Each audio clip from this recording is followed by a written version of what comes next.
புரட்டாசி மாதம் நான்வெஜ் சாப்பிடாதவங்க தயவு செஞ்சு இந்த வீடியோவை ஸ்கிப் பண்ணிடுங்க. எங்கள் வீட்டில் 3ஆம் சனி சாமி கும்பிட்டா நான்வெஜ் எடுத்து சமைப்போம். நாங்கள் சாப்பிடாத மாதம்னா ஆடி மாதம் தான். முருகர் தான் எங்களோட குலதெய்வம். அதனால காலையிலே போயிட்டு ஆடு தலை எடுத்துகிட்டு வந்திருந்தாங்க. கூடவே சுவரொட்டி 3 வாங்கிட்டு வந்தாங்க. இது 3ம் சேர்த்து 120 ருபீஸ் தான். காலையில் சீக்கிரமாக போனால் சுவரொட்டி எத்தனை வேணுமோ அத்தனை கிடைக்கும். க்ளீனாக வாஷ் பண்ணி தான் கொடுத்துருந்தாங்க. ஆனாலும் எனக்கு ஒரு சந்தேகம். நானும் பொறுமையாக ஒன்று ஒன்றா பார்த்துட்டே இருந்தேன். மஞ்சாதூள் உப்பு போட்டு வாஷ் பண்ணி எடுத்துட்டோம். குக்கரில் எண்ணெய் ஊற்றிட்டு பிரியாணி இலை பட்டை லவங்கம் போட்டுக்கலாம். வெங்காயம் அரைச்சி வச்சதை ஃபஸ்ட்டு போட்டுக்கிறேன். இஞ்சி பூண்டு மட்டும் போட்டால் அடிபிடிச்சிடும். இப்போ கருவேப்பிலை இஞ்சி பூண்டு போட்டு மிக்ஸ் பண்ணிக்கோங்க. உப்பு தேவையான அளவு சேர்த்துக்கிறேன். தக்காளியும் அரைச்சி ஊற்றிட்டு மட்டன் மசாலா, கரம் மசாலா, தனியாதூள், மிளகாத்தூள் எல்லாம் போட்டு ஒரு மிக்ஸ் பண்ணதும் நம்ம கழுவி வச்சுருக்கிற மட்டன் தலை அதில் போட்டுக்கலாம். தண்ணி லைட்டாக தெளித்து கிளறி விடுங்க. 5 நிமிஷம் இது போல் கிளறினதுக்கு அப்புறம் தேவையான அளவு தண்ணி ஊற்றி குக்கரை மூடிக்கலாம்.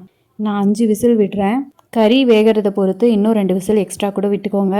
அது ரெடி ஆகிறதுக்குள்ளே மூளையை இது போல் சின்ன சின்னதாக கட் பண்ணி ஃப்ரை பண்ணிக்கிறேன். மார்னிங் டிஃபன் லஞ்சு எல்லாம் ஒன்று தான். இன்றைக்கி நம்ம ஊருக்கு கிளம்ப போகிறோம். ஸோ பூரி செஞ்சுட்டு குழம்பு மூளை ஃப்ரை.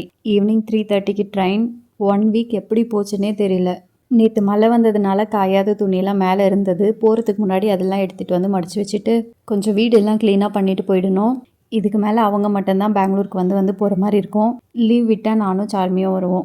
அடுத்த வீடியோ வீட்டுக்கு வந்து அப்புறம் பார்க்கலாம். மறக்காமல் சப்ஸ்கிரைப் பண்ணிக்கோங்க.